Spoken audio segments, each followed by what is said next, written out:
გამარჯობა, მე ვარ გიორგი სოსებაშვილი, ციფრული პროდუქტების დიზაინერი. ბოლო 10 წლის მანძილზე მიმუშავია სხვა ტიპის მიმართულებით, მათ შორის ბიზნეს, ინფორმაციული, e-commerce და სოციალური ქსელის პლატფორმებზე.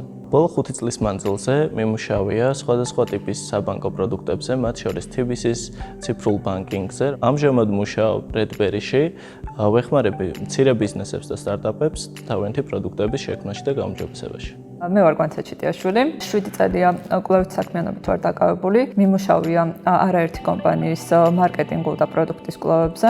მე-5 წელია ციფრული პროდუქტების გამოყენებისას მომხმარებელთა გამოცდილებას ვიკვლევ.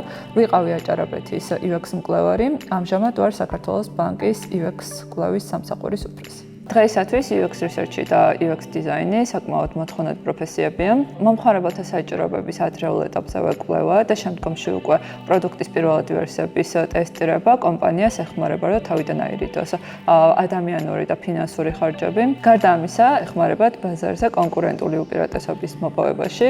UX კვლევის გამოყენება კომპანიებს საშუალებას აძლევს, რომ გაზარდონ მომხმარებელთა კმაყოფილება და ლოიალობა და შესაბამისად გაიზარდოს კომპანიის მოგებაც. UX დიზაინი ეფუძნება მომხმარებლის მოთხოვნებს და საჭიროებებს. ამავდროულად პროცესი არის სტრუქტურირებული და შესაძლებელია მიღებული შედეგის მარტივად გამკვლევა.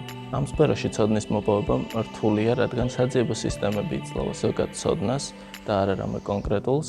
შესაბამისად, ის დიზაინერები, რომლებიც ამ საძიებო სისტემებიდან იღებენ ცოდნას, ძალიან უჭირთ მიღებული თეორიის პრაქტიკაში დანერგვა. ქართული კომპანიები დღითი დღე უფრო და უფრო მეტად აცნობიერებენ UX დიზაინის და კვლევის მნიშვნელობას და შესაბამისად იზრდება ამ პროფესიის ადამიანებზე მოთხოვნა. სწორედ ამიტომ მნიშვნელოვანია ისეთი კადრების არსებობა, რომლებიც ფართო ჭრილში აღიქვამენ UX პროცესებს.